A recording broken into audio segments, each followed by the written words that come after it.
Ahí sí. Entonces, empezamos nuevamente aquí en Instagram. Allá. Bueno, bienvenido, doctor Chávez. ¿Cómo no? Muchas gracias, doctor, por me dar de su tiempo, su espacio, su conocimiento. Créame que yo lo aprecio mucho.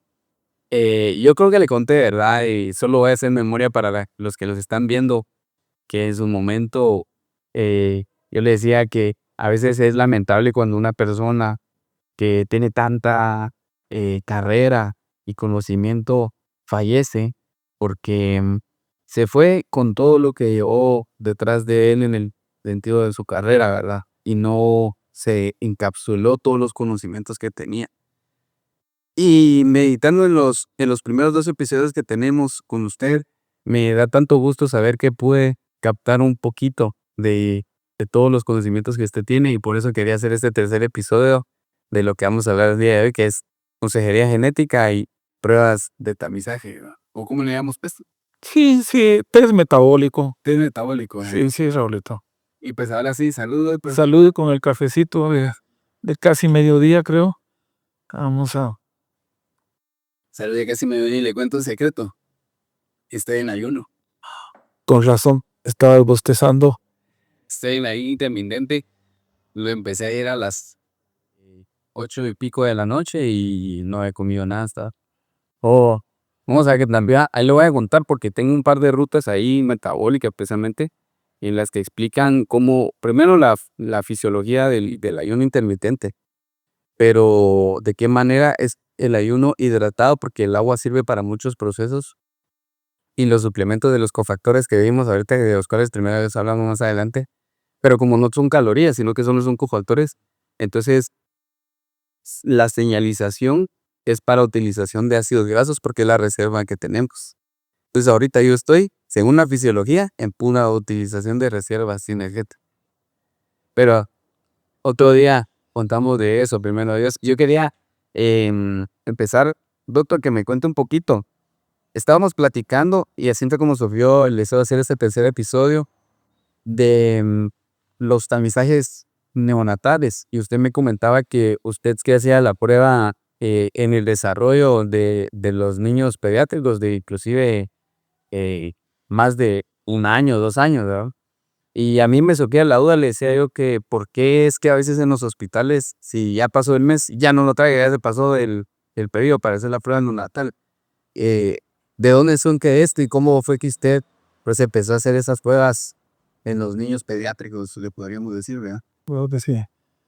Bueno, doctor Raúl, gracias por la oportunidad de expresar un poco de lo que hacemos y de lo que debe hacerse para la prevención de las enfermedades en la infancia. El tamizaje neonatal, pues, viene desde hace muchísimos años, en la década de los 60, aunque tiene su historia en el descubrimiento de enfermedades como la primera enfermedad metabólica pediátrica, que es la fenilcetonuria, que detectó el doctor Folling, creo que en Noruega o en Suecia, no recuerdo bien cuál de estos países. Interesante la historia del doctor Folling porque él era hijo de padres campesinos en una subgranja, y para ir a estudiar a su escuela tenía que caminar o correr varios kilómetros.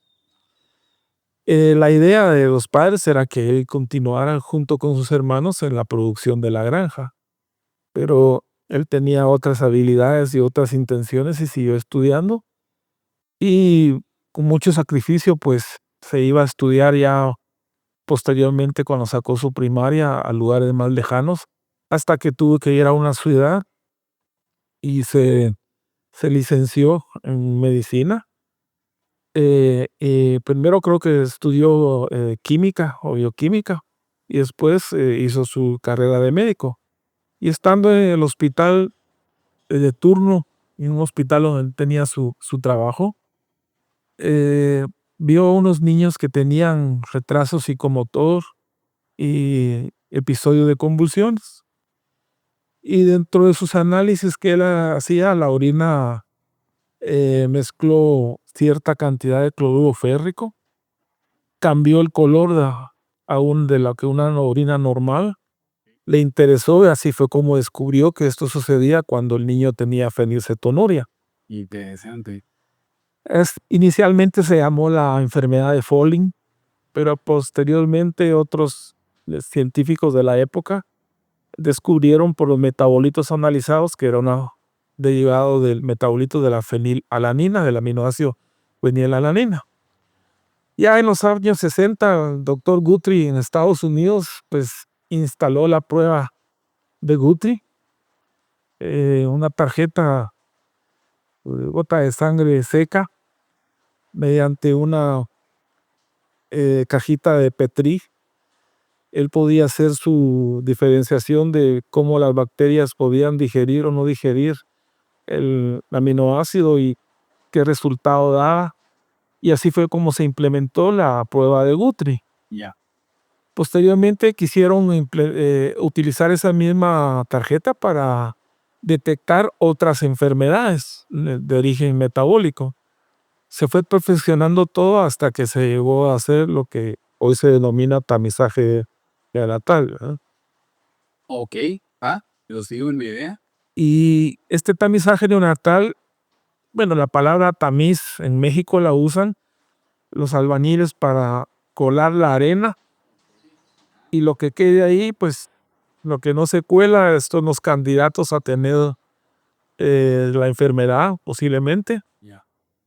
Entonces se hizo el tamizaje neonatal para detectar tempranamente estas enfermedades, dentro de eso la fenilcetonuria, ¿verdad? Se ha ido ampliando la gama Y de pruebas. de pruebas de enfermedades metabólicas a detectar, que debe de comprobarse con una segunda y una tercera muestra, pues una segunda muestra de sangre y muestra de orina, con tecnologías ya avanzadas. Las tecnologías actuales, pues generalmente a puras penas creo que vamos a llegar un día de estos a la tecnología de masas, pero idealmente en otros países ya están haciendo metabolómica, que es unión de la tecnología masas con resonancia magnética y otras tecnologías más avanzadas, pero que logra detectar en los primeros días de nacido la probabilidad de que este niño tenga esta enfermedad metabólica e iniciar su tratamiento, que en estos momentos sus tratamientos van encaminados al aspecto nutricional, ¿no? Sí, pues. Pero ¿y por qué será que en algún momento se volvió como regla el solo hacérselo al paciente ya un poco más pequeños y no a toda la edad pediátrica? Bueno, inicialmente se hacía en los pacientes que ya tenían signos y síntomas clínicos de un problema del sistema nervioso. Eran seleccionados. Pero se abogó porque este se hiciera a todo recién nacido normal para detectar y prevenir Ya entendí. a temprana edad las consecuencias de estas enfermedades, como es la discapacidad intelectual, los problemas neurológicos que posteriormente llevan en su crecimiento y desarrollo al niño. Y se implementó ya como una política de gobierno en los países donde es obligatorio hacerlo. Sí, pues. Y cada vez tienen más pruebas. Pero entonces, si es solo mi idea, el hecho de que no pueda hacerse en edad pediátrica, o sea, podríamos decirle que es lo que ocurre es que tal vez le hicieron el taliz de chiquito y salió negativo, entonces ya cuando es adulto o que tenga toda la clínica, solo dicen, ya no, ya tiene tamizaje, ya no le hagamos, pero sí se podría hacer, ¿no? Por supuesto que sí, yo creo que hay en mi experiencia, em, yo en los estudios que he hecho he demostrado que este tamiz metabólico que se hace en el primer año, el primer mes de recién nacido, lo he hecho en niños de 4 años, 5 años, 6 años y ha salido positivo y lo comprobamos molecularmente. Eso nos indica que sí tiene utilidad como un recurso diagnóstico durante el crecimiento y desarrollo del niño, ¿verdad? Y yo quisiera dejarlo bien plasmado para los que nos están viendo. Antes de esta charla, el doctor, de hecho, me lo enseñó en su presentación, que a una nena de 14 años, el doctor le hizo la prueba, primero enzimática y luego molecular de fenilcetonuria. y salió positiva para fenilcetonúria aquí en Guatemala. Entonces, comprueba, también dice el doctor, que la prueba o la accesibilidad, la prueba de Shippy y cualquier etapa del desarrollo del niño, porque si tiene la clínica, yo creo que eso es tal vez parte de lo que nos está faltando y parte de la razón por la cual no se está haciendo tanto diagnóstico, porque le decía yo a usted que en otras conversaciones con otros genetistas, a veces se pensaba que no había tanta de tal enfermedad, pero es porque tal vez el tamizaje se hizo mal o etcétera, X de razón, puede dar falso negativo, pero si está manifestando la enfermedad de adulto, hay que hacer la prueba, ¿va? Claro, yo siempre he dicho que donde hay seres humanos hay cualquier enfermedad. Sí, lo que pasa es que hay que tener ojos, tecnología, conocimiento.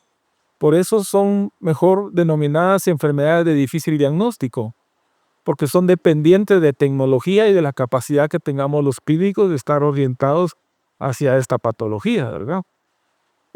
Actualmente, pues casi en todo el mundo ya es obligatorio. Nosotros desafortunadamente todavía no tenemos un decreto de gobierno.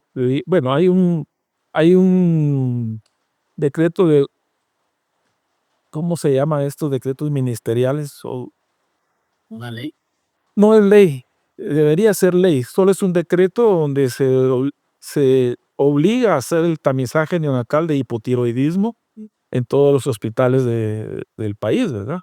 Pero la ley sería hacer el tamizaje neonatal o la pesquisa neonatal o el cribaje neonatal o el screening newborn, como lo queremos hacer, pero test metabólico que le hagamos a todos los niños es importante. Fíjate que, por ejemplo, en un trabajo de tesis de pediatría de un joven colega en Quetzaltenango, hicimos en su trabajo de tesis, se analizaron en 3 meses 32, 34 niños de cuidados intensivos neonatales que orientaran al diagnóstico de probablemente una enfermedad metabólica, porque generalmente las sospechas de sepsis, algunos artículos nos indican a mí que un 20% de estos son errores innatos de metabolismo.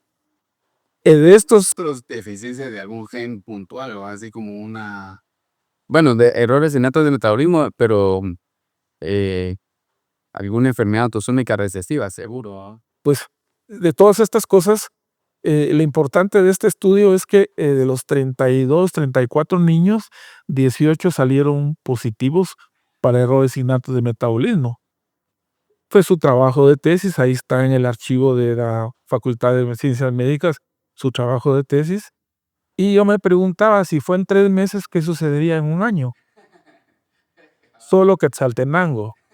Si lo hiciéramos en todo el país, el problema es que en unos 10 años la carga al estado de niños con problemas, secuelas neurológicas va a ir creciendo si no detectamos a temprana edad estos problemas, ¿verdad? Sí, totalmente. Y por eso yo quería hacer este podcast bueno, no por eso, sino que fue surgiendo en el camino, porque veníamos conversando y yo, doctor, eso deberíamos de grabarlo, creo. Porque fíjese, doctor, que una de las cosas que yo me di cuenta en mi labor como MSL y como parte de difusor de la educación médica es que a veces, lamentablemente, eh, nos quedamos únicamente con lo sencillo y tan fácil que es pensar cuando lo sencillo no es la respuesta, hay que pensar en lo genético, ¿va? Cuando lo sencillo no es, hay que pensar en otra cosa, ¿va? Yo creo que era Einstein el que decía que tonto es, y perdón si alguien suena, pero tonto es hacer lo mismo varias veces y pensar que va a tener un resultado diferente. Y lo digo de esta forma porque ayer tuve la oportunidad de tratar a un paciente que le comentaba a usted de trastorno de beta-oxidación y me decía que había tenido una falla renal de 15 años. Después tuvo rhabdomiólisis a los 6. Después tuvo otra rhabdomiólisis a los 17. Tuvo 2 episodios de rhabdomiólisis a los 18. Entonces yo le digo, un simple episodio de rhabdomiólisis ya nos indica que no es normal, porque nadie debería tener rhabdomiólisis, Claro. independientemente de lo que haga. Hay gente que hace maratones y no le da rhabdomiólisis. Entonces es una persona que le tiene rhabdomiólisis es algo no normal. Ahora, ellas nos decían, fuimos con uno, con otro, con otro. Y no es hablar más de los colegas, sino que simplemente hacer el énfasis para los que nos están viendo, decir, piensen afuera de la caja. Cuando algo no les haga clic, cuando algo que ustedes están viendo no, no cumpla con todos los que ustedes piensen que puede hacer otra cosa. Y lo digo porque tal vez algunos dicen, no, pero es que ya le hicieron tamizaje. Fijo, no, seguro no es esta enfermedad. No, podamos volver a correrla, ¿verdad? Podemos volver a correr la prueba, miremos si tal vez es fenilcetonúria, ¿verdad? Sí, eso es muy importante que mencionas, doctor Raúl, porque el hecho de que un pedido recién nacido no salga positivo y años posteriores salga positivo es que sucede en muchos casos que el porcentaje de producción de la enzima que está haciendo el cuerpo del niño es adecuado para su peso, para su tamaño, sus necesidades nutricionales. Conforme vamos creciendo, pues las necesidades de trabajo de la enzima es mayor y es ahí donde empieza a manifestarse. Creo que es un poco de lógica esto, ¿eh? Lo otro es por qué la adversidad de que el tamizaje neonatal solo de 0 a 30 días y no más. No, aquí lo demuestro en esta, tengo una serie de casos que voy a publicar un día de estos. La razón de esto es que el promedio en el laboratorio tienen un resultado con un límite inferior, un límite superior y dentro de eso el promedio normal de los resultados de la investigación de la enfermedad. Eso se llama un cut-off. Es lo que me explicaba ya, ¿verdad? Exactamente. Entonces nosotros lo que hicimos fue Hacer en Alemania con el doctor Ralf Fingerhut, quien es el que nos ha apoyado en este trabajo de lo metabólico. Hicimos nuestro cut-off con niños de 1 año a 10 años. Y entonces ahí ya pudimos hacer valores que son fidedignos, sí. Exacto. palabras que utilizar para que los que lo están viendo entendieran que lo que a veces pasa es que solo se tienen valores de referencia de cierta edad y lo que usted hizo fue brindar una población de tal modo que podíamos tener valores de referencia más amplios y entonces ya nos podían decir, bueno, a tal edad lo normal debería ser tanto, pero si no tiene eso, entonces está difícil. Bueno, y si no tenemos ese valor de referencia no podemos saber, ¿verdad? Claro, y la prueba es de que sí funciona es al comprobarlo molecularmente. Sí, pues porque vamos a hacer la prueba molecular y ya miramos ahí Que sí, que ese es el problema, ¿verdad? que no le importa si siendo luz. No, por favor. Vamos a vernos un poco de la cuarta pared, le dicen en las películas, porque en las películas cuando los actores hablan en la película para la gente, se sale de la cuarta pared. Dice. Esto es lo que me gusta de tu trabajo científico y docente, que es una charla amigable, espontánea, que puede llegar a los padres de familia, al estudiante de medicina y a nuestros colegas generales, que su misión es sospechar y derivar la consulta al pediatra o al médico que en este campo pues es su trabajo, ¿verdad? Sí. Y fíjese que cabal, ahorita que mencionábamos lo anterior, no, todo lo que hemos estado conversando ahorita se me venía que aquí podríamos meter cabal lo de la consejería genética, que es cuando ya hay algo que se sale de lo normal y que una de las cosas que a mí me asombró que está comprobado también en artículos es que las enfermedades genéticas raras pasan sin diagnóstico de 10 a 15 años, ¿no? De 10 a 15 años por medio. O sea, un niño o una niña o un adulto que no sabe qué enfermedad tiene pasa 10 a 15 años consultando y consultando y consultando hasta encontrar un diagnóstico. Y eso es la verdad que bastante lamentable, pero es la realidad. Y por eso en el podcast anterior, en el que grabamos el otro día, una de las cosas que me gustaba era que usted decía, hay que ser por dinero. ¿Y sabe por qué me gustaba? Porque le voy a hablar de amiloidosis cardíaca. Es una de las enfermedades que conozco.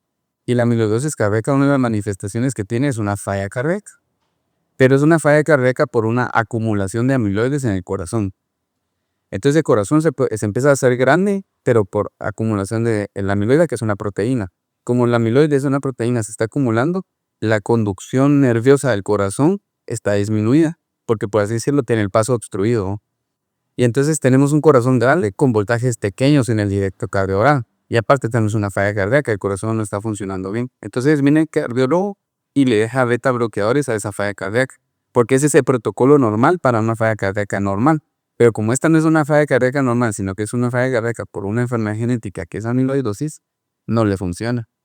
Ahora, ¿por qué menciono todo esto? Porque si nosotros hiciéramos un árbol genealógico, podríamos ver y decir, madre tiene falla cardíaca, hermano tiene falla cardíaca, padre tiene falla cardíaca. Esta no es una falla cardíaca normal. Y esta es una falla cardíaca que tiene un origen genético. Entonces es importante hacer el árbol genealógico. Así es. Es uno de los instrumentos que en la clínica son muy valiosos para poder orientar bien la investigación diagnóstica, ¿no? Desde el punto de vista clínico. Y me gusta el ejemplo de la amiloidosis porque esa era la enfermedad de mi perro Shar-Pei. Es una de las enfermedades propias de los perros Shar-Pei. Es amiloidosis. Lorenzo, había llegado a enseñarle la tonto de Lorenzo.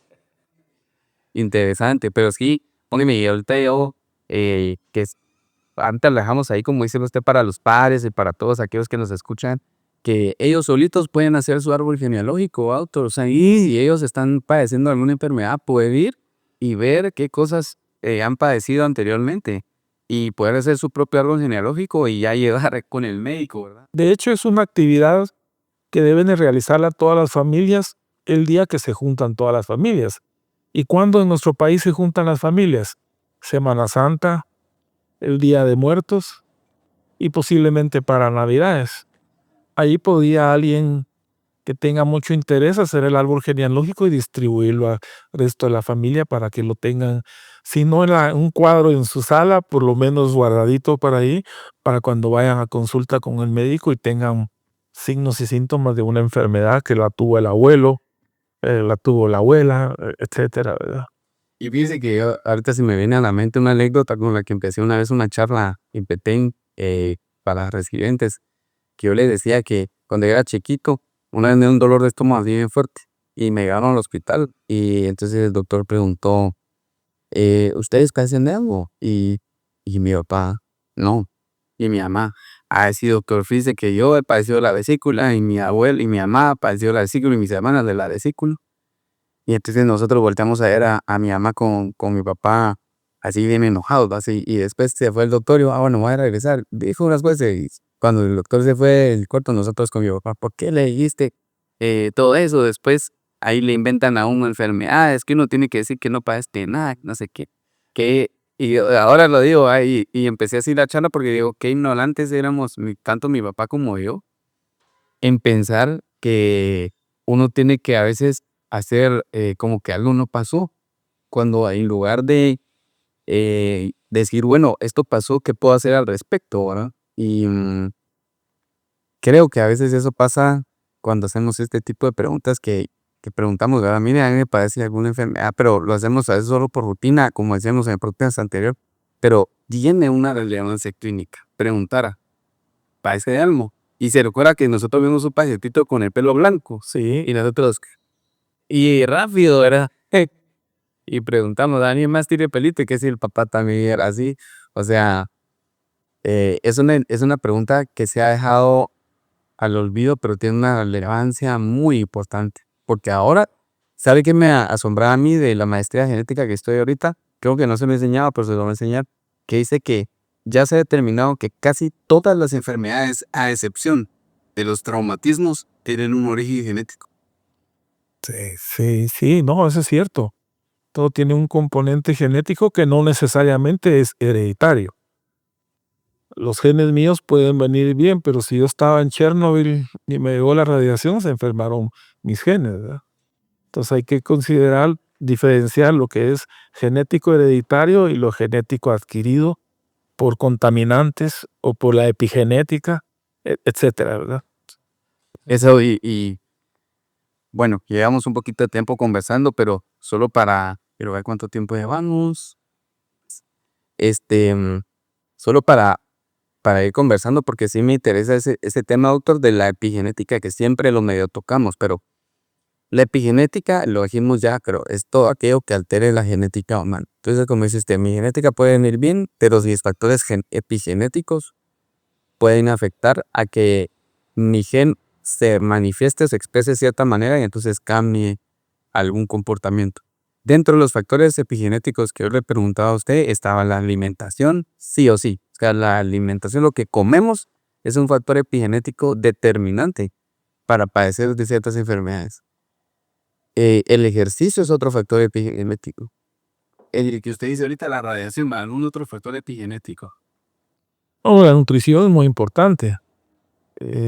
Ejemplos de cómo puede desencadenarse un efecto epigenético por alterar la bioquímica de la metilación es la deficiencia de vitamina B12 o de ácido fólico, que no van a formar, no van a participar en la reacción del paso de homocisteína a metionina. Lo que me decía. Sí, y como la metionina es donador de grupos metilo para la metilación, entender esta reacción bioquímica, pues vamos a empezar a comprender parte de la epigenética, ¿no? Doctor, y ahora con respecto y regresando un poquito al tema de la consejería genética, yo me recuerdo que me mencionaba, pero ¿qué me podría decir esto para la consejería genética? Bueno, tradicionalmente la consejería genética en nuestro país o países como el nuestro, la tenía que hacer el médico con experiencia en genética.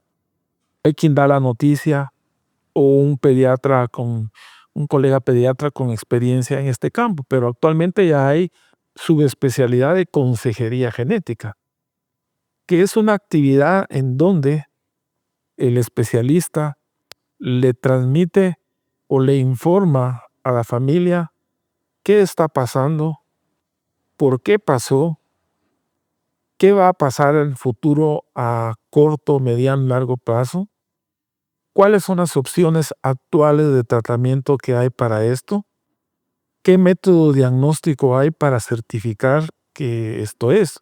Entonces es una actividad muy completa donde generalmente quien se forma es una maestría que tiene varios años de estudio, especialmente en Estados Unidos. El médico genetista pues hace la investigación, hace el diagnóstico de la enfermedad y la deriva a consulta a la consejera genética. Y son las consejeras genéticas quienes ya dan la información. De hecho, esta actividad se ha vuelto muy importante porque en el análisis actual molecular hay resultados que generalmente aparecen como gen Huawei 1, homocigoto, de elección, mutación tal y tal área, pero al final dice BUS de variante de origen desconocido. Entonces, ¿es este gen el causante de las enfermedades? No sabemos, pero ¿por qué ponen variante de origen desconocido? Porque los reportes, pues probablemente son los primeros reportes que llegan de esta nueva mutación que está asociada a los signos y síntomas de esta enfermedad que tiene la persona. Y le dicen a uno, este no es un diagnóstico definitivamente molecular, pero debe asociarse con la historia clínica de la familia y del paciente. Entonces, la reunión con los consejeros genéticos, con el genetista, que han investigado la bibliografía, concluyen que si el niño o la persona tiene signos y clínicos típicos de esta enfermedad y este del gen que está asociado, lo más probable es que este sea el causante. Y de hecho, eso le iba a decir que yo aprendí por medio de una genetista en Colombia que me explicaba que para las enfermedades de depósito, la prueba, el gold estándar de diagnóstico es la prueba enzimática, ni siquiera es la molecular, porque la enzima es la que manda, es decir, si la enzima está deficiente, tiene un problema de deficiencia de enzima. Y a veces el molecular te va a salir no, eh, no interpretado o con una interpretación variable, o te puede salir no concluyente, o te puede salir eh, eh, con una alteración genética que no tenemos en nuestros registros. Pero si la enzima está deficiente, si tenés un déficit enzimático bajo y tenés un molecular no concluyente y tenés la clínica, ese es un diagnóstico. Sí, eso sí es un bonito razonamiento, porque estamos llegando a un punto en la ciencia de que tenemos que saber razonar, analizar todos los resultados para poder dar un diagnóstico concreto y no asustar a las personas o escoger el método diagnóstico más preciso. Sobre todo en nuestro país, la importancia de esto es de que la condición económica de las familias que padecen más esto no son familias que tienen un sobrante de dinero para hacer sus pruebas. Y es, perdón, loco que lo interrumpa, pero hasta que dijo eso es interesante porque ahí vemos justamente lo que estamos hablando de la epigenética, que lamentablemente pues nosotros en lo que podemos vamos a investir y vamos a ayudarlos, pero ahí vemos que por su precariedad y por su mala exposición a diferentes cosas, tienen una mala epigenética, podríamos decirle de esa forma, ¿verdad? Y esa mala epigenética hace que expresen enfermedades genéticas malas, pues, o sea, Bueno, esto va en constante investigación, evolución, para tener certeza de cuál es el origen de nuestras dolencias, ¿verdad? Como humanos. Pero lo que sí puedo decir a ciencia cierta es que donde hay seres humanos hay enfermedades. sí, totalmente, doctor, totalmente. Está pasando algo.